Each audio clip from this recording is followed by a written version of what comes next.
Usually when we look at, a major heist or some high-profile crime, there's this comforting physical reality to Oh, it. there's always a trail. Exactly. You rob a bank and the security cameras catch the license plate of the getaway car, or like the die pack explodes. The police establish a perimeter. Detectives can point to the broken glass or the tire tracks and say, okay, here it is. This is the sequence of events. Because it's grounded in physics. A body has to be somewhere. The money has to go somewhere. Yeah. But today, we are stepping into a scenario that completely shatters that comforting physical reality. Mm.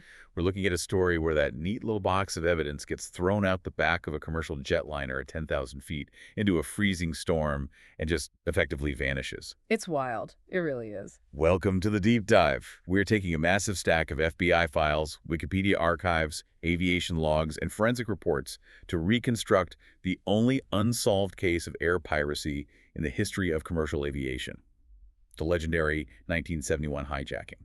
And, the goal today isn't just to recount a true crime legend for you. We are tearing through 50 years of cold case data to figure out how one ghost in a business suit fundamentally altered the way every single one of us travels today.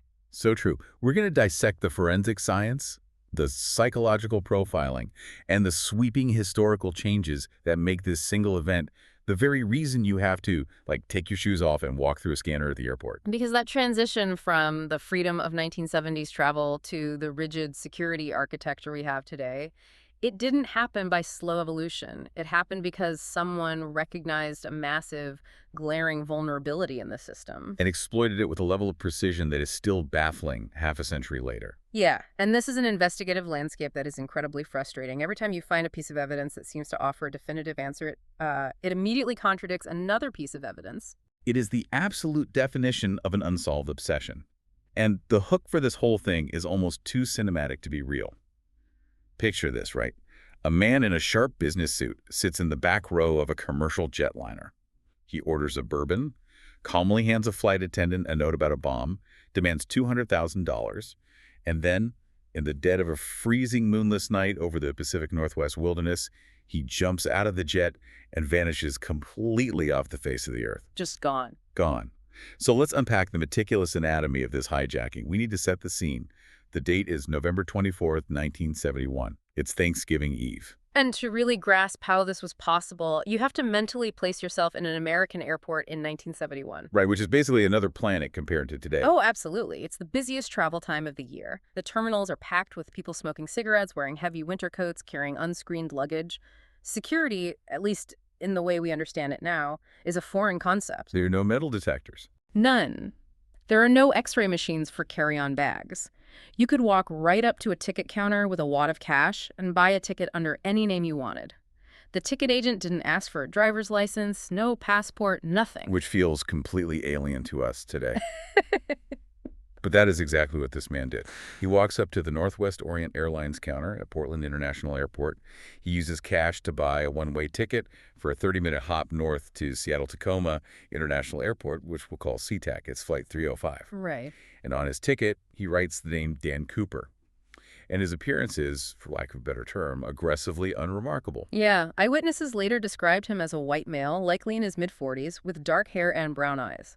He is wearing a dark business suit, a white shirt, a thin black clip-on tie, a black raincoat, and brown slip-on loafers. Just a standard guy. Exactly. He's carrying a black attaché case and a brown paper bag. He doesn't look like a commando. He doesn't look like a political radical, which, was the typical profile for a hijacker in that era. He looks exactly like a mid-level manager heading home for the holidays. He blends in perfectly. He is the ultimate gray man. So he boards the Boeing 727-100, and he takes seat 18E. This is the last row in the rear cabin of the plane. Which is an important detail for later. Definitely. The flight is relatively empty for Thanksgiving Eve. Just 36 passengers and a crew of 6. He sits down, gets comfortable, and orders a drink from a flight attendant named Florence Schaffner, a bourbon and 7-Up. He pays her, leaves a tip, and then shortly after the plane takes off on schedule at 2:50 p.m., he hands her a piece of paper. Now, her initial reaction to this note is incredibly telling about the culture of the airline industry at the time. Oh, I love this detail. Right, because Schaffner is a young, attractive flight attendant, In the early 1970s, flight attendants were heavily marketed for their glamour, and they constantly dealt with businessmen slipping them their hotel room numbers or phone numbers. So she assumes this guy in the suit is just making another clumsy pass at her. Exactly. So she doesn't even read it. She just folds it up and drops it into her purse.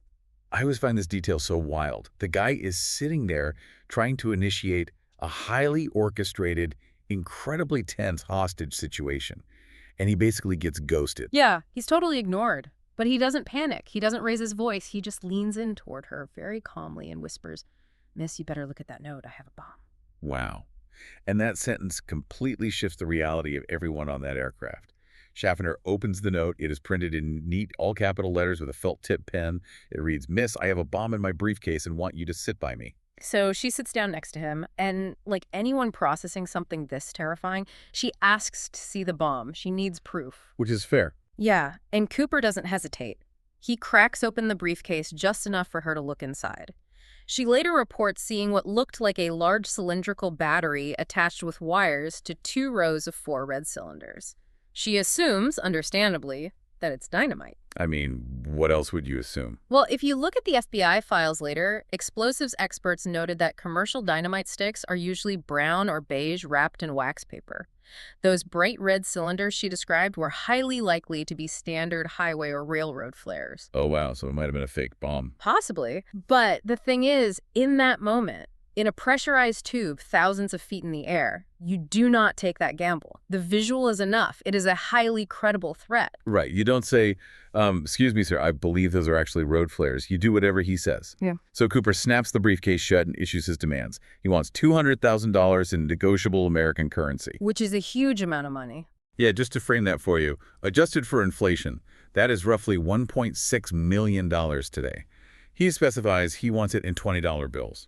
He also demands 4 parachutes, 2 main back parachutes and 2 reserve front parachutes. And he wants all of this waiting on the tarmac when they land in Seattle. Let's break down the psychology behind those specific demands because it shows a profound understanding of hostage negotiation.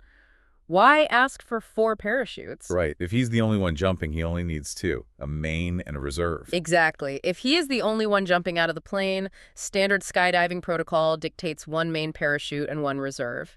By demanding 4, he is strongly implying to the authorities on the ground that he intends to take hostages with him when he jumps. Oh, that's clever. He's communicating, I might throw a couple of flight attendants out the door with me. That is brilliant. Terrifying, but completely brilliant. It's like a bank robber demanding a getaway car, but specifically asking for a minivan with 3 child car seats installed in the back. The cops are going to assume you're taking kids with you, and they'll act entirely differently. Precisely. It was a calculated psychological lever. If the FBI and the airline executives think innocent civilians are going to be forced out of that plane in midair, they're absolutely not going to supply dummy parachutes or sabotaged equipment. Because if they do, and a flight attendant gets pushed out, They'd be responsible. They are forced to provide high-quality, fully functional gear just to ensure the safety of the potential hostages. he's ensuring his own safety by threatening theirs without even having to say it out loud. Man, that is cold. So Schaffner takes these demands straight to the cockpit. Captain William Scott contacts SeaTac Air Traffic Control, who immediately loop in the Seattle police and the FBI. And the president of Northwest Airlines, a man named Donald Nyrop, authorizes the ransom payment right away and orders his crew to fully cooperate. But rounding up $200,000 in $20 bills on Thanksgiving Eve is a logistical nightmare. It takes a lot of time. And have you ever thought about the physical weight of that much cash? Not really. I mean, it's paper. Well, 10,000 $20 bills weigh roughly 21 pounds. That's a significant amount of bulk to carry while jumping out of an aircraft. Wait, why $20 bills? If you want 200 grand, wouldn't $100 bills be lighter and easier to stuff into a bag? That would only be a few pounds. It's another sign of calculation. In 1971, $100 bills were far less common in everyday circulation. If you walked into a grocery store or a gas station and tried to pay with $100, people remembered you. It drew attention. Oh, I see. $20 bills were the sweet spot. Large enough to amass a fortune, small enough to spend completely unnoticed. So while the authorities are running around Seattle trying to source 21 pounds of 20s, Flight 305 is just circling Puget Sound in a holding pattern. They circle for about 2 hours.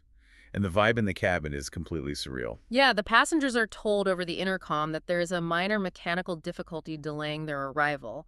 Most of these 36 people have absolutely no idea they are part of a hijacking. Cooper remains incredibly polite. He even offers a cigarette to another flight attendant, Tina Mucklow, who has been brought to the back to act as a liaison.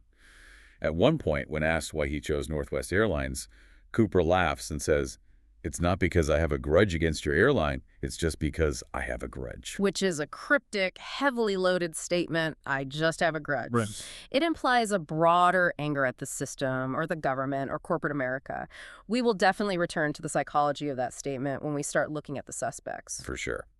But eventually, the ransom is gathered.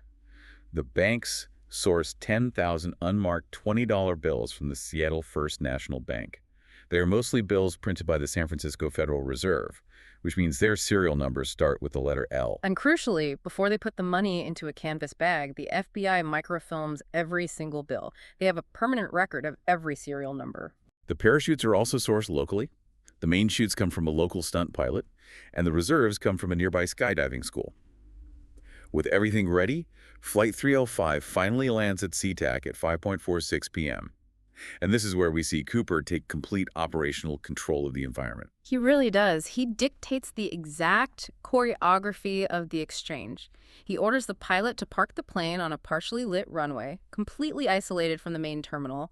He demands all the cabin lights be dimmed. Why dim the lights? Because he understands that a brightly lit aircraft surrounded by darkness turns the windows into fish bowls, making him an easy target for FBI snipers. Smart. Very. He insists that a single, unarmed airline employee approach the aircraft in civilian clothes to deliver the money and the parachutes via the front boarding stairs. It is sheer audacity. To stick with the bank robber analogy, it's like robbing a bank. But instead of fleeing, you insist the cops bring you the getaway car, fill it with gas, leave the keys in the ignition, and wait politely on the sidewalk while you sit inside and count the money to make sure they didn't short you. It is incredibly brazen. But because of the bomb threat and the potential civilian casualties, the authorities comply with every single demand. Tina Mucklow, the flight attendant, brings the canvas bag of money and the 4 parachutes on board. Once Cooper verifies he has what he wants, he actually honors his end of the bargain. He allows all 36 passengers, plus flight attendants Schaffner and Alice Hancock, to disembark safely. But he keeps a skeleton crew. Captain Scott, First Officer Redesack, Flight Engineer Anderson, and Tina Mucklow. Now comes the getaway plan, and this is where the specifics go from clever to absolutely mind-blowing. Cooper gives the cockpit crew very precise flight instructions. He wants to fly southeast toward Mexico City with a refueling stop in Reno, Nevada. Right. But he has highly specific parameters for how the plane must be flown. He tells them to keep the aircraft at a maximum altitude of 10,000 feet. He tells them to fly at the absolute minimum airspeed possible without stalling the aircraft, which is roughly 100 knots or about 115 miles per hour. That's incredibly slow for a jet. It is. He orders them to leave the landing gear deployed, to lower the wing flaps to 15 degrees, and to leave the cabin unpressurized. When I first read those instructions, I was completely baffled. I mean, why would you want to fly low, incredibly slow, with the wheels down? Sounds like a recipe for crashing. Because most commercial jets are built to cut through the air fast and high, where the air is thin, to maximize fuel efficiency. If you take a standard commercial airliner and drop its speed to 100 knots, the wings simply cannot generate enough lift. The plane essentially turns into a brick and falls out of the sky. Right, it just drops. But the Boeing 727-100 was unique. It had 3 engines mounted in the back, and it featured a highly advanced wing flap system. By lowering those flaps to 15 degrees, the wings basically created a massive air cushion, allowing the plane to loiter in the air at incredibly low speeds without stalling. Exactly. Cooper knew this. He knew the extreme edge of the aircraft's performance envelope. But the most important detail of all, the entire crux of the heist, revolves around the aft air stair. Yes, the Boeing 727-100 was designed with a rear stairwell that could drop down from the belly of the tail section right under the engines. It was meant to allow passengers to board from the rear at smaller airports that didn't have rolling staircases. Okay, so that's what he was planning. Cooper intended to lower that stairwell while the plane was in flight, walk down the steps, and jump off. But how did he even know that was possible? I mean, you can't just open a door on a commercial jet mid-flight today. The cabin pressure seals it shut, right? Right, which is why he specifically ordered them to leave the cabin unpressurized. At 10,000 feet, the air is thin, but breathable enough for a short time. Without a pressure differential holding the door shut, the door could be opened manually. Oh, that makes sense. But the knowledge of the aft air stair itself is the real smoking gun here. Operating those stairs during flight was a secret capability. A secret, like classified. Pretty much. During the Vietnam War, the CIA utilized 727s precisely because of this feature. They used it to drop agents and supplies behind enemy lines. But civilian airline crews, they weren't trained on this. They had absolutely no idea the stairs could be lowered in the air, let alone that the safety lock couldn't be overridden from the cockpit. That is wild. Cooper knew a tactical secret about this aircraft that the very pilots flying it didn't fully grasp. He even tells them to take off from Seattle with the rear stairs already deployed. Which is crazy. Yeah. The airline executives on the ground completely refuse, arguing it's too dangerous to attempt to take off with the stairs dragging. Cooper doesn't get angry. He doesn't scream. He just calmly says, "Fine, I'll lower them myself once we're in the air." So the plane is refueled, and at around 7:40 p.m., Flight 305 takes off again, heading south into the night. And the moment the wheels leave the tarmac, the military response escalates. 2 F-106 fighter jets are scrambled from McCord Air Force Base, along with a T-33 trainer jet. Their mission is to tail the hijacked plane. But because the 727 is flying so incredibly slow, the fighter jets are practically stalling out, trying to stay behind it. I didn't even think about that. They're too fast. Yeah, they have to fly in a constant S pattern, weaving back and forth, just to avoid overshooting the 727, all while trying to stay completely out of Cooper's sight. Okay, so knowing the secret CIA tactics required to drop the stairs is one thing. But actually stepping out into the freezing void, that is a whole different reality. Let's transition to the jump itself, because this is where the meticulous heist violently collides with the chaotic forces of nature, and our hijacker turns into a ghost. We have to establish the physical environment outside that aircraft because it dictates everything about his chances of survival. Set the scene for us. It is late November in the Pacific Northwest. They are flying at 10,000 feet. The ambient temperature at that altitude is hovering around 15 degrees Fahrenheit. That's well below freezing. And that does not factor in the extreme wind chill of stepping into a 115-mile-per-hour slipstream. It is a moonless night, it is raining heavily, and the plane is flying through a dense layer of storm clouds. And this guy is wearing a business suit and slip-on loafers. Yeah. He doesn't have thermal gear. He doesn't have boots. Inside the plane, Cooper tells Tina Mucklow to go to the cockpit, close the partition curtain, and not come back. Mucklow is terrified. She is leaving a man with a bomb alone in the cabin. She pleads with him, "Please, please take the bomb with you." What does he say? Cooper replies that he will either disarm it or take it. Her final image of him before she closes that curtain is Cooper standing alone in the dim aisle, physically tying the canvas bag of money around his waist with a piece of cord. From that moment on, the crew is isolated in the cockpit, and Cooper is entirely alone in the rear passenger cabin. At roughly 8:00 p.m., a warning light flashes on the pilot's instrument panel. It indicates that the aft air stair door has been unlatched and deployed. Right. The pilots get on the intercom and ask Cooper if he needs any help. He gives a single-word reply. No. And then, at exactly 8:13 p.m., the defining physical event of the escape occurs. The pressure bump. Yes. The pilots in the cockpit experience a sudden, sharp upward pitch of the aircraft's tail section. It's a violent enough motion that they have to rapidly push the yoke forward and adjust the trim of the plane to bring it back to level flight. Let's visualize how this works mechanically. Think of the aft air stairs like a giant diving board hanging down from the belly of the plane. Because the plane is flying at 115 miles per hour, the wind is constantly rushing against those stairs, trying to push them back up, but the weight of the heavy metal keeps them down. Right. The wind pressure versus the physical weight. Exactly. The moment Cooper, who, combined with the parachutes and the 20 pounds of money, weighs well over 200 pounds, walks down and steps off the bottom of that diving board, his massive weight is instantly removed. The sudden loss of weight allows the aerodynamic force of the wind to violently snap the stairs back upward against the fuselage. And that sudden snap, that shift in the aircraft's center of gravity, is the pressure bump the pilots felt. It is the exact timestamp of his departure. Dan Cooper had walked down the stairs into the roaring engines and the freezing blackness and let go. When the plane finally lands in Reno at 11:02 p.m., the stairs are dragging on the runway, throwing sparks everywhere. The FBI and SWAT teams swarm the aircraft.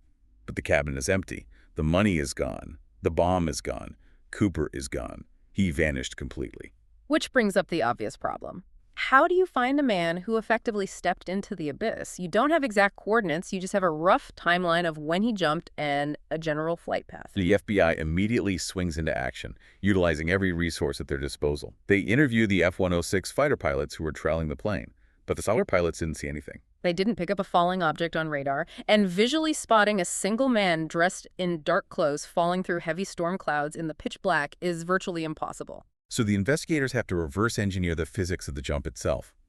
12 days later, the FBI authorizes a U.S. Air Force SR-71 Blackbird spy plane to fly over the Pacific Northwest and photograph the terrain. Which is just staggering to think about. It is. An SR-71 Blackbird. That is the fastest, highest-flying reconnaissance aircraft ever built by the United States. It was designed to fly at the edge of space to photograph Soviet missile silos during the Cold War. And they pulled it off its strategic duties to take pictures of trees in Washington state looking for a guy in a trench coat. It demonstrates the sheer scale of the manhunt and how seriously the federal government took this breach of security.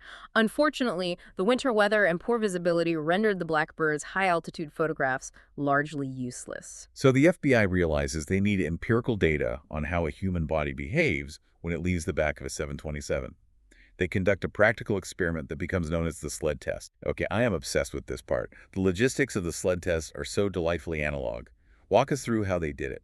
In January 1972, the FBI and the Air Force acquired the exact same 727 aircraft tail number, N467US.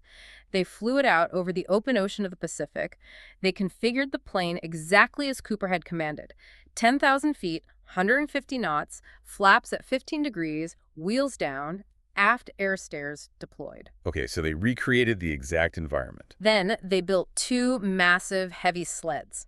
Each sled weighed exactly 230 pounds to perfectly simulate the combined mass of Cooper, his winter coat, his two parachutes, and the canvas bag full of ransom money. And they just chuck these heavy sleds out the back of the flying plane, like they literally push them out. Essentially, yes. They literally pushed them down the rear stairs.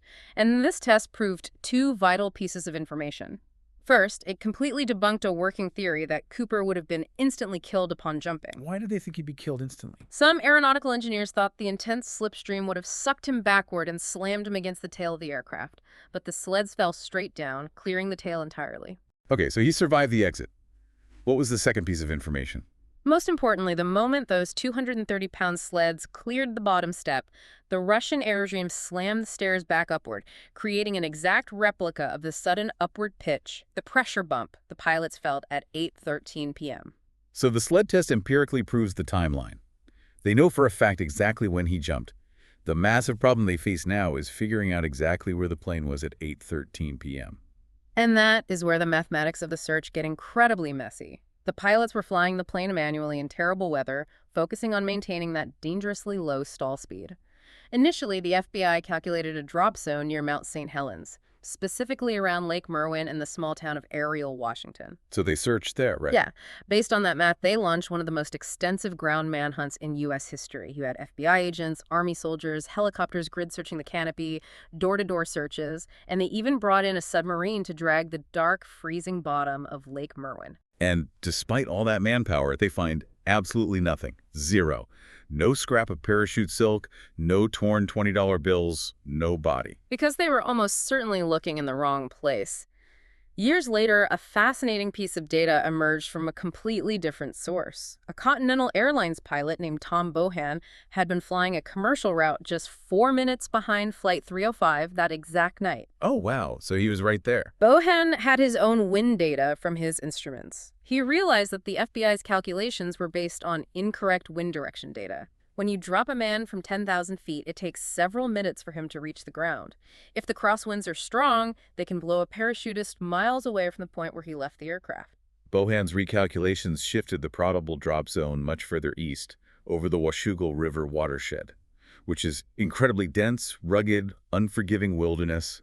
It's essentially a temperate rainforest filled with jagged ravines and massive Douglas fir trees. Exactly. And to make matters worse for any future searchers, in 1980, Mount St. Helens erupts. It unleashes a catastrophic explosion that buries massive chunks of that entire region under feet of volcanic ash. Any evidence that might have been out there was entombed forever. The irony is that the FBI was essentially looking for a needle in 1,000 square miles of forest. The macro search of the woods, the helicopters, the troops, the submarines yielded nothing. But the biggest break in the case didn't come from looking at the macro environment. It came from looking at the microscopic environment of what he left behind on the plane.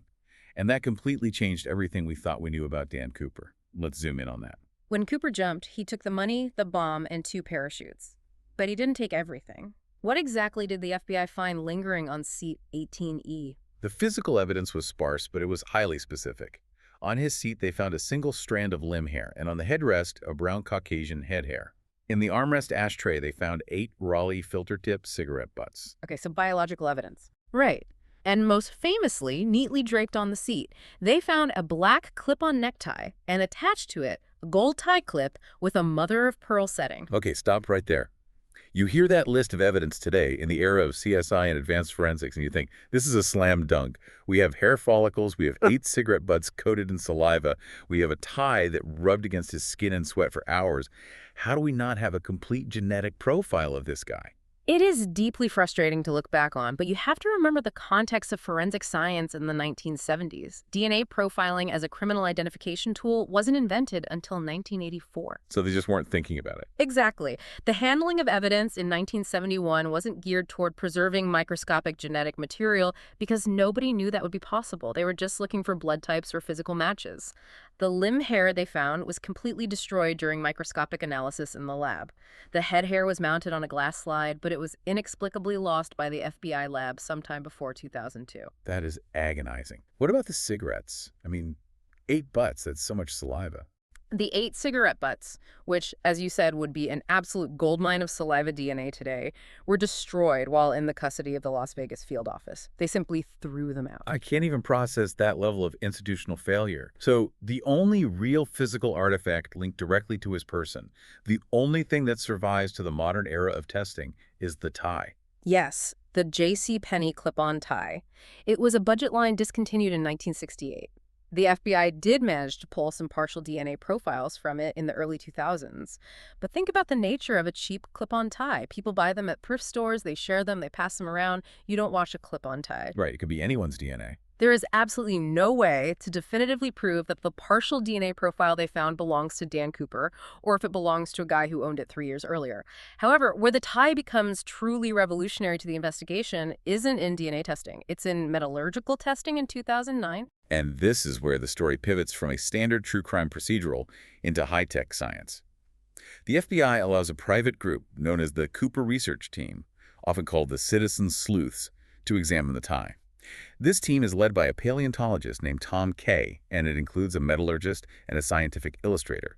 They take Cooper's tie and put it under a scanning electron microscope. Which is a massive technological leap from a standard optical microscope. Instead of using light to magnify an object, it fires a highly concentrated beam of electrons at the sample. Like shooting electrons at the fabric. Exactly.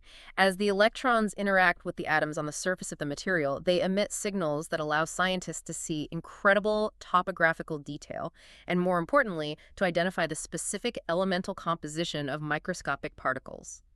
And the particles they found embedded in the fibers of Cooper's tie completely upended the FBI's entire psychological profile of the suspect. What did they find? They found lycopodium spores, which are microscopic spores harvested from club moss plants.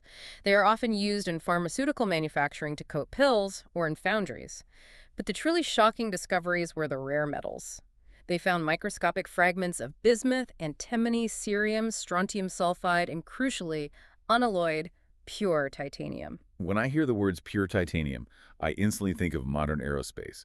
I think of SpaceX rockets or modern military fighter jets or high-end sportive equipment. But in 1971, that is not something a normal guy just picks up walking down the street. It seems like a massive clue. Why is the titanium so important? Because in 1971, pure titanium was an incredibly rare, highly restricted, and highly specialized material. It was used almost exclusively in high-tech Cold War aerospace manufacturing or in highly corrosive chemical plants. You didn't find it in a hardware store. So you had to be around specialized facilities. Exactly. Furthermore, cerium and strontium sulfide were being heavily used in the manufacturing of cathode ray tubes, the glass picture tubes in early color televisions. And there were cathode ray tube factories operating right in Portland, Oregon, like Teledyne and Tektronix. Titanium was also heavily utilized in Boeing's supersonic transport development project happening in Seattle at that exact time. So let's process what this means. The guy wearing this tie isn't a random street thug. He isn't just a disgruntled bank robber. If his tie is coated in pure titanium and cathode ray tube chemicals, he is likely an engineer, a chemical plant manager, a technical writer, or a high-level Boeing contractor. He's a guy who walks the floor of highly specialized manufacturing plants in his business suit. And that perfectly explains his deep insider knowledge of the Boeing 727's secret aft stairs, the exact flap settings, the stall speeds. He knows how the plane works because he's an insider. The scientific data strongly points in that direction. It completely shifts the FBI profile from a rogue military paratrooper to a disgruntled tech worker or an aviation employee. The science seems to solve the mystery of his knowledge. But, as is the frustrating hallmark of the D.B. Cooper case, the moment you form a perfectly logical, scientifically backed theory, a massive, glaring paradox immediately contradicts it. And that brings us to the parachutes. Oh, yes. The parachute paradox. I think about this detail constantly. Okay, so Cooper demands 4 parachutes. He jumps out of the plane wearing 2 of them, one main back chute and one reserve front chute. He leaves the other 2 behind on the plane. What is the paradox? To understand the paradox, we have to look at the specific gear he chose to use. The FBI interviewed Earl Causey, the rigger who packed and supplied the parachutes. Causey confirmed that out of the 2 main back parachutes Cooper had to choose from, he chose to wear a military-style emergency bailout chute. Okay, so it's a military chute. This is a crucial distinction. It was not a modern, steerable sport parachute. Once a military bailout chute opens, you have almost no control over your descent. You are completely at the mercy of the wind. Wait, pause. If he's an aviation insider or a master skydiver who planned this meticulous heist, why on earth would he choose an unsteerable parachute? Jumping blind into a pitch-black, freezing forest with an unsteerable canopy is basically a suicide mission. You could land in a lake or impale yourself on a Douglas fir. Exactly. An experienced skydiver would almost certainly have chosen a steerable option if given the choice, just to have a chance of navigating away from hazards. But the real kicker, the detail that makes investigators pull their hair out, is the reserve parachute he chose. The one he strapped to his chest to save his life if the main chute failed. Yes. The reserve parachute Cooper chose to strap to his body was a dummy chute. It was a completely unusable, non-functional training parachute. You're kidding. No, it was meant only for classroom demonstrations. The canopy was literally sewn shut so that skydiving students could practice pulling the ripcord without the silk deploying all over the classroom floor. I am so hung up on this. If he is this criminal mastermind, this brilliant insider who knew classified CIA modifications to the 727, how does he accidentally pick a non-functional toy parachute to save his life? How does a genius make a mistake that incredibly stupid? That is the paradox that splits the investigation in half. When FBI agents examined the gear he left behind, they noted that the harnesses he was given didn't even have the proper D-rings to attach the reserve chutes correctly. An experienced veteran skydiver would have instantly recognized the mismatched gear, and they certainly would have recognized a dummy chute. Because it wouldn't feel right. Exactly. This massive oversight led many within the FBI to strongly doubt his skydiving expertise. The narrative shifted. He was smart enough to plan the perfect hijacking, but shockingly ignorant of the very equipment keeping him alive. Okay, but let me play devil's advocate here. What if he wasn't ignorant? What if he knew exactly what it was? Remember earlier when the flight attendant, Tina Mucklow, saw him physically cutting apart a parachute, cannibalizing the cords to wrap around the bag of money. What if he picked up the dummy chute, instantly recognized it was useless for jumping, and just decided to use it as a makeshift duffel bag for the cash? That is an entirely plausible theory, but even if we accept that he used the dummy chute as a bag, it still leaves a glaring question. Why did he leave a perfectly good, fully functioning reserve parachute sitting on the airplane? That's true. If you are jumping into a storm at night, you want a working backup chute on your body, just in case. The entire situation paints a picture of a man who was brilliant at the logistics of the aircraft, but dangerously out of his depth when it came to the harsh reality of the jump itself. So we have a genius who uses a fake parachute, and we have a man who vanishes without a single trace. For years, the FBI has absolutely nothing. No body, no money. Until 9 years later. Let's talk about the event on February 10th, 1980, because this is where the physical reality finally re-enters the chat. Nearly a decade has passed. The trail isn't just cold, it's frozen. But on that day in 1980, an 8-year-old boy named Brian Ingram is on vacation with his family. They are camping on a sandy beachfront known as Tina Bar, which is situated along the banks of the Columbia River, downstream from Vancouver, Washington. So he's just playing on the beach. Yeah, Brian is digging in the wet sand to build a fire pit, and his rake hits something unusual. He digs it up, and it's 3 heavily decaying packets of $20 bills. He finds $5,800. The bills are highly degraded, their edges are rounded and soft from the elements, but they are still bundled together in rubber bands. The family turns the money over to the authorities. The FBI technicians run the serial numbers against their microfilm records from 1971, and they get a perfect match. It is definitively a portion of D.B. Cooper's ransom money. This discovery completely electrified the investigation. Suddenly, there is physical proof. Initially, the assumption was straightforward.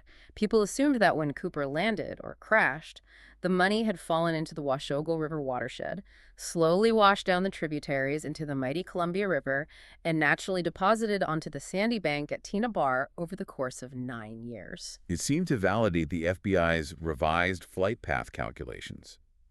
But when scientists actually looked at the sand and the bills, geology and biology told a completely different story. Well, just from a common sense perspective, I have a problem with the natural washing theory. Right, the physical condition of it. Exactly. If those bills tumbled down a rocky, raging river system for 9 years, constantly grinding against rocks and debris, how on earth were the rubber bands still completely intact? Rubber degrades incredibly quickly when exposed to sunlight, water, and friction. They should have snapped within a year. That is a phenomenal observation, and it was one of the first red flags. But the geological evidence compounded the mystery even further. A geologist from Portland State University named Leonard Palmer was brought in to analyze the exact stratification of the sand where the money was buried at Tina Bar. What did he find? Palmer discovered that the money was sitting in a specific layer of sand that had been deposited there after a major U.S. Army Corps of Engineers dredging operation took place in 1974. Whoa! So the money couldn't have just floated there and been buried in 1971. The ground it was buried in didn't even exist in that configuration until 1974. It had to have arrived at Tina Bar years after the hijacking. Exactly. And if the geological timeline wasn't puzzling enough, modern science added another mind-bending layer to the mystery in 2020. A scientific analysis team looked closely at the decaying bills to examine diatoms. What are diatoms? Diatoms are microscopic, single-celled algae that live in bodies of water. When they die, they leave behind tiny, intricately shaped silica shells. Different species of diatoms bloom at different times of the year based on water temperature and sunlight. The researchers found specific species of diatoms embedded in the fibers of Cooper's money that only bloom during the spring. But Cooper jumped the night before Thanksgiving. He jumped in late November. Precisely. If the money had plunged into the Columbia River watershed with Cooper on that freezing November night, it would have been coated in winter diatoms. The dominant presence of spring-blooming diatoms means that those specific bundles of money didn't enter the water until months later, at minimum. They were kept dry somewhere through the long winter. This case is maddening. Every time you get a foothold, the ground shifts. Yeah. To summarize where we are, we have an aviation insider who might not actually know how to skydive. He's wearing a cheap JCPenney tie covered in highly restricted aerospace metals. He jumps into the pitch-black night with an unsteerable parachute, and a fraction of his ransom money magically appears buried in a sandbank years later, carrying spring algae on a timeline that defies physics. It is a perfect storm of bizarre, contradictory clues. And it is exactly this blank slate, this lack of definitive proof, that birthed an entire cottage industry of suspects. The public and investigators were able to project their own wild theories onto Dan Cooper because the evidence could be twisted to fit almost anyone. The FBI officially investigated over 1,000 serious suspects over the course of 45 years. Now, we are not going to declare a definitive winner today. Honestly, the evidence is so fragmented and contradictory that every single suspect has a fatal flaw in their timeline, their physical description, or the trace evidence. But by looking at the archetypes of the most prominent suspects, we can understand the different psychological facets of Cooper's crime and what the FBI was truly looking for. Let's start with archetype 1, the commando. This is the guy who looks at a night jump into a freezing Pacific Northwest storm with an unsteerable parachute and says, yeah, I can do that on a Wednesday. Enter Theodore Ted Braden. Ted Braden was not your average soldier. He was a U.S. Special Forces commando, a Green Beret who served in MCV Essobe.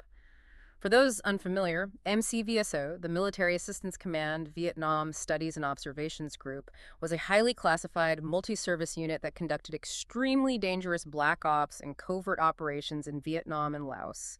Braden was a master skydiver. He was a Halo instructor. He had over 900 logged military jumps. Just to clarify, halo jumping high altitude, low opening is when you jump from an incredibly high altitude, like 30,000 feet, free fall through the freezing atmosphere, and pull your chute at the last possible second to avoid radar detection. So for a guy like Braden, jumping at a measly 10,000 feet at 115 miles per hour is a walk in the park. It's a warm-up exercise for him. In fact, Braden was known among his peers for his reckless jumping habits. He regularly violated military safety rules by pulling his chute dangerously close to the ground just for the adrenaline rush. He was a thrill seeker and a mercenary. He actually deserted his unit in Vietnam to go fight as a mercenary in the Congo, was caught and court-martialed. And physically, did he match? He possessed the exact dark hair, athletic, mid-40s profile the flight attendants described. He also drove freight trucks in the Pacific Northwest after his military career, so he knew the rugged terrain of the drop zone intimately. And he didn't exactly walk the straight and narrow later in life, right? He basically became a career criminal, getting arrested for running stolen truck rings and committing federal fraud. So he clearly had the moral flexibility to hijack a plane. Yes, Braden fits the tactical and physical profile flawlessly. Furthermore, a massive ESOC operative would absolutely know about the CIA's secret use of the 727 aft air stairs in Vietnam. He checks almost every box. But what is his fatal flaw? Let me guess, the trace evidence. The theory completely ignores the microscopic evidence. There is no logical reason for a truck-driving ex-mercenary to be wearing a clip-on tie heavily coated in unalloyed titanium and cathode ray tube chemicals. Right. It satisfies the sheer athleticism of the jump, but it utterly fails the science. So let's pivot to a different motivation. Archetype 2. The grudge holders. Remember earlier when Cooper told the flight attendant, "I don't have a grudge against your airline, I just have a grudge." What if this entire hijacking wasn't actually about the $200,000? What if the money was secondary and the crime was actually a massive, elaborate middle finger to the American establishment? This psychological profile brings us to men like Joe Lakich and William Smith. Let's examine Joe Lakich first. He was a retired Army major. Less than 2 months before the Cooper hijacking, Lakich experienced an unimaginable tragedy. His daughter was kidnapped, and she was killed during a horribly botched FBI hostage negotiation. It was a highly publicized disaster where the FBI acted negligently, and Lakich watched it unfold. I can't even fathom that level of grief. So he has a massive burning grievance against the federal government, and specifically against federal law enforcement. Pulling off a hijacking that makes the FBI look like fools on a national stage would be the ultimate revenge. A profound, deeply personal grievance. And interestingly, what was Lakich doing for a living at the time of the hijacking? He was living in Nashville, working as a production supervisor at an electronics capacitor factory. He would have been exposed daily to the exact rare metals and chemical compounds found on Cooper's tie. Wow. The emotional motive and the microscopic trace evidence align perfectly there. But what about the other guy, William Smith? What was his grudge? William Smith represents a very different kind of grudge, a systemic economic one. He was a World War II combat aviation veteran who worked for years for the Lehigh Valley Railroad. In 1970, the Penn Central Transportation Company went bankrupt. It was the largest corporate bankruptcy in U.S. history at the time, and it completely wiped out Smith's pension. So he's desperate. Suddenly, you have a middle-aged man with deep aviation experience who has a desperate need for cash and a profound resentment toward the corporate transportation establishment that stole his future. Furthermore, a data analyst looking at the case pointed out that microscopic aluminum spiral chips found on Cooper's tie could have easily come from the metal lathes in a locomotive maintenance yard. It's fascinating how this one crime serves as a mirror for all the systemic failures of the 1970s, failed FBI operations, collapsed pensions, corporate greed. People projected their own anger onto Cooper. But let's look at the guy who fits the insider profile best, the guy who explains the 727 knowledge. Architect 3, the Boeing insider, Sheridan Peterson. Sheridan Peterson was an incredibly colorful character. He served in the Marine Corps, so he had military discipline. But, more importantly for our purposes, he worked directly for Boeing in Seattle as a technical editor. He literally wrote and edited the manuals for the aircraft. If anyone on the planet knew the secret performance capabilities of the 727, it was the guy writing the technical documents for the company that built it. And he wasn't just a nerdy desk jockey sitting in an office all day. The guy was a smoke jumper. Yes. His primary job before Boeing was fighting massive forest fires by parachuting out of planes directly into rugged, mountainous, burning terrain. He was exceptionally physically fit, a known risk taker, and his photographs from the era perfectly matched the age and the composite sketch generated by the FBI. Was there anything suspicious in his timeline? When investigators pressed Peterson about his whereabouts, he aggressively insisted he was living in an ashram in Nepal at the time of the hijacking. But an independent researcher named Eric Ulis dug into financial records and found evidence that Peterson had opened a massive, highly confidential bank account in Singapore right around the time of the heist. Opening a massive bank account in Singapore requires serious, unexplained capital. And Peterson absolutely loved teasing the media about whether he was Cooper. He seemed to enjoy the infamy. But science strikes again to ruin a perfectly good narrative, right? Exactly. Years later, investigators managed to get DNA analysis comparing the partial profile on the JCPenney tie to a DNA sample taken from Peterson's daughter. The results indicated he was not a match. Now, you have to assume that the DNA on the tie actually belongs to the hijacker, which, as we discussed, isn't a guarantee with a thrift store clip-on. But the failed DNA test was enough to officially cool the FBI's heat on Peterson. Okay, I have been waiting for this one. This is my favorite theory because it completely upends how we think about eyewitness testimony. Archetype 4, the ultimate disguise. For this entire deep dive, we have been assuming that the FBI composite sketches, the mid-40s white guy with dark hair and a thin face, are accurate. But what if the hijacker was pulling a Hollywood-level deception? Enter Barbara Dayton. Barbara Dayton's life story is incredible, regardless of the Cooper connection. Born Bobby Dayton, she served in the Merchant Marines and the Army. She had a deep, abiding love for flying, explosives, and parachuting. She desperately wanted to be a commercial airline pilot, but the FAA repeatedly denied her commercial license due to their incredibly strict, rigid requirements and her documented struggles with passing the written tests. She felt profound resentment toward the FAA and the aviation establishment. And in 1969, she underwent gender reassignment surgery, becoming Barbara Dayton. She is widely believed to be the first person to have this surgery in Washington state. Right. Now, fast forward to 1977. Barbara is at a party, and she confesses to a couple of her pilot friends, the Foremans, that she was the elusive D.B. Cooper. Her story was that she disguised herself as a man to pull off the ultimate heist. She claimed she bought a cheap men's suit, used black shoe polish to darken and style her hair, wore a wig, and aggressively acted the part of a gruff, typical businessman just to get back at the FAA and humiliate the airline industry. I know what you're thinking. That sounds like a plot from a Mission Impossible movie. It's too elaborate to be real. Yeah. But a reverse drag disguise is actually brilliant. It renders all the eyewitness descriptions from the flight attendants completely useless. If the authorities are putting all their resources into hunting for a middle-aged, cisgender man, they will never, ever look twice at a female librarian in her 50s living a quiet life. She claims she landed near a hidden cistern in Woodburn, Oregon, hid the cash, stripped off the disguise, and literally walked away as Barbara. It is a masterful, captivating narrative. She did later recant the confession, supposedly after her friends warned her that the statute of limitations hadn't expired and she could still be prosecuted federally.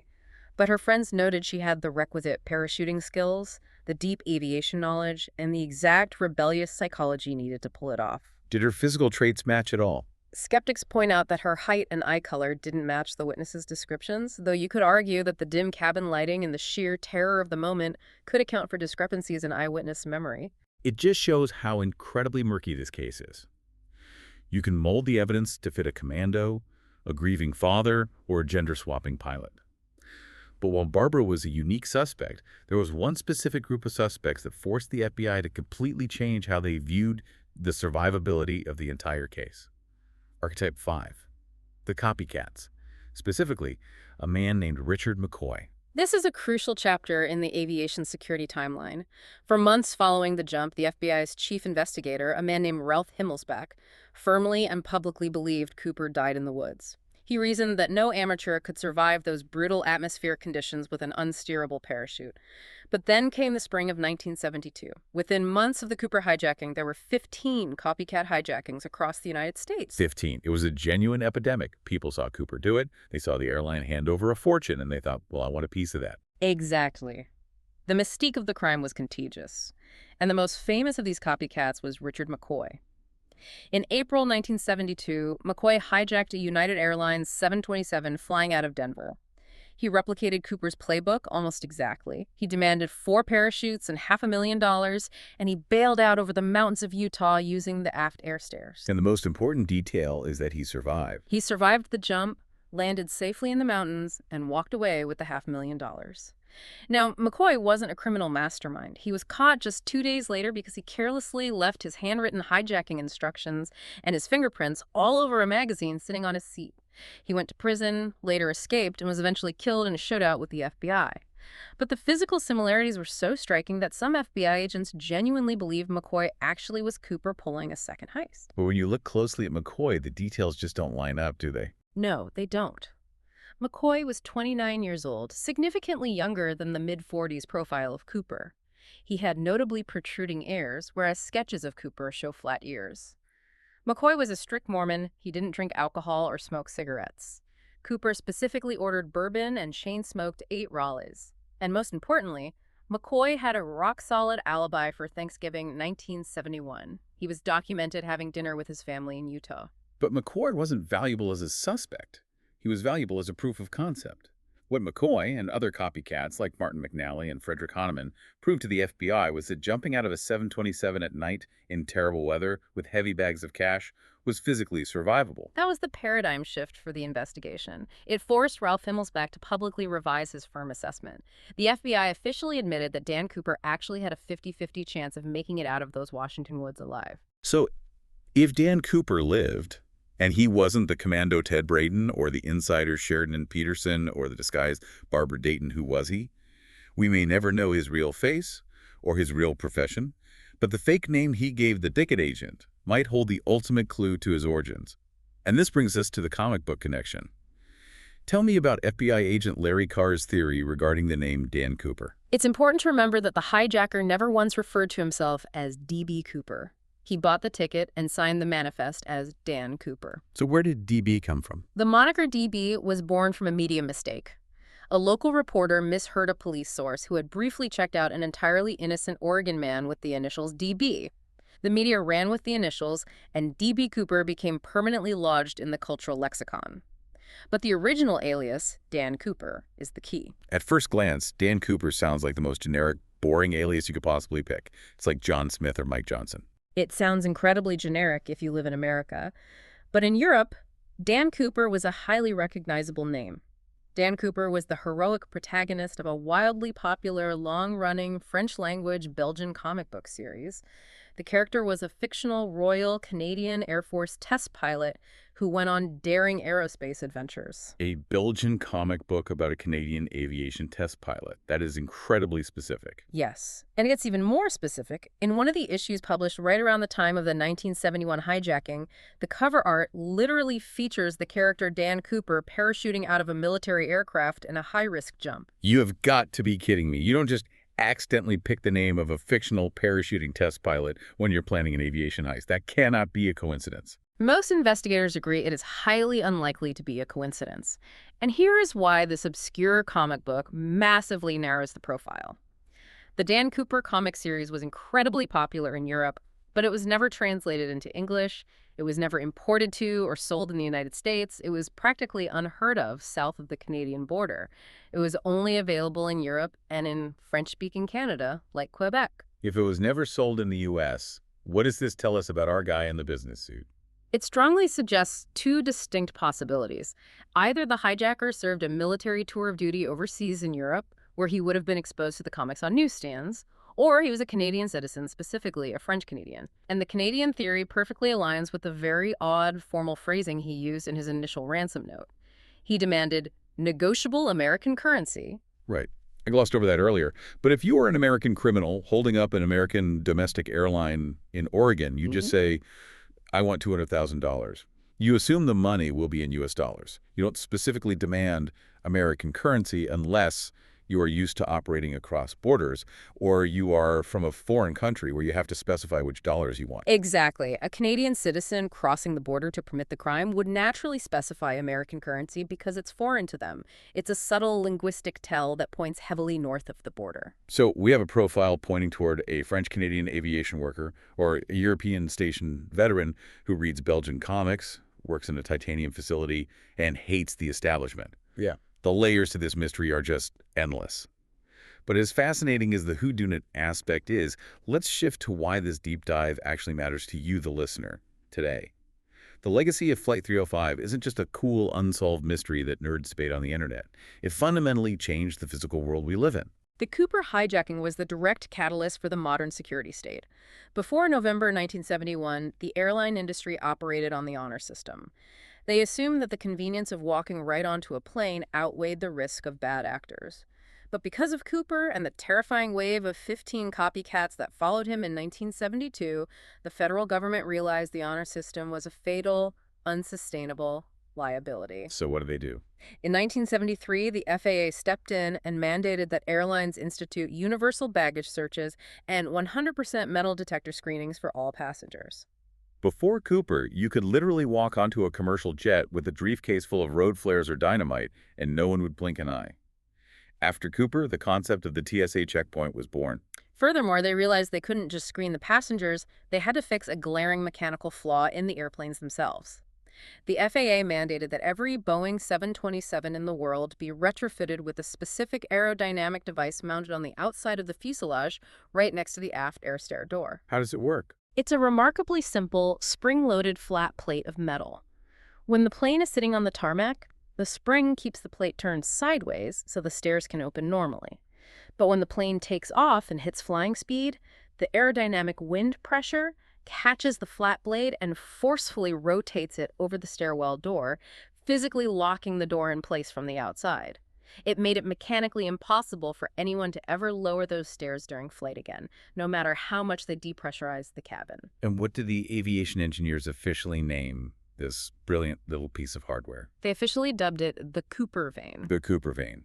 The man literally got a piece of commercial aviation hardware permanently named after him. They also mandated the installation of peepholes in all cockpit doors so pilots could see what was happening in the passenger cabin without having to open the door and expose themselves to hijackers. It highlights a fascinating reality about the impact of crime. D.B. Cooper's hijacking was entirely nonviolent in terms of casualties. Not a single passenger or crew member was physically harmed during the event. Yet, the systemic vulnerability he exposed completely revolutionized global security architecture. He permanently changed how humanity travels. It is incredible. We have been on a massive journey today. We started with a quiet, bourbon-drinking ghost in a sharp suit who vanished into the freezing rain. We went into high-tech laboratories using electron microscopes to find titanium on a cheap JCPenney tie. We've chased commando mercenaries, grieving fathers, gender-swapping librarians, and Belgian comic book heroes. We've seen how a single man's audacity birthed the legacy that lives on every time you take your shoes off at a TSA checkpoint. It remains the ultimate cold case precisely because the physical evidence refuses to paint a coherent picture. The science fights the psychology. And before we sign off, we want to leave you with one final thought experiment to mull over. Something to chew on that turns the entire timeline of this case completely upside down. Think back to the ransom money found at Tina Bar by the 8-year-old boy. Right, the $5,800 found in 1980. We established that the diatoms, the microalgae on the bills, proved the money didn't enter the river until the spring, months after Cooper jumped into the freezing November night. We know the rubber bands holding the stacks together were still perfectly intact, meaning the money hadn't been violently tumbling down rocks in a raging river for 9 years. And we know it was buried in sand that wasn't even dredged up until 1974. The money was placed there deliberately, long after the hijacking. So the provocative thought is this. What if the FBI's initial instinct was right all along? What if Dan Cooper did die in those woods on the night of the jump? Maybe his unsteerable parachute failed, or he broke his legs on landing and froze to death, and his body lay hidden deep in the impenetrable Washington wilderness. But then, months later in the spring, a random hiker, or a hunter, or a logger stumbles across the decaying body. They see the briefcase or the canvas bag, they open it up, and sitting right there in the middle of nowhere is nearly $200,000 in cash. They take the money, of course, but they watch the news. They know the FBI has the serial numbers. They know the FBI is aggressively hunting for the drop zone using helicopters and submarines. So this hypothetical opportunistic hiker formulates a plan. They take a few bundles of the cash, just $5,800. They drive miles away down to the Columbia River at Tina Bar, and they bury it in the sand to act as a decoy. To intentionally throw the FBI's massive macro search entirely off the trail. They deliberately plant evidence to make the authorities think Cooper landed miles away from where the body actually is. The myth of D.B. Cooper surviving, the legend of the master thief pulling off the perfect crime and sipping margaritas in Mexico, might just be the greatest accidental cover-up in American history, executed by a random hiker who just wanted to keep the cash without the FBI knocking on their door. It perfectly explains the spring diatoms, the surviving rubber bands, the post-1974 dredging layers, and the complete maddening absence of a body. It is a chilling, brilliant possibility to leave you with. Thank you for joining us on this deep dive into the legend of Flight 305. We hope this shortcut to the facts gave you a few serious aha moments today. Keep questioning the world around you, keep looking at the microscopic details, and we'll see you on the next deep dive.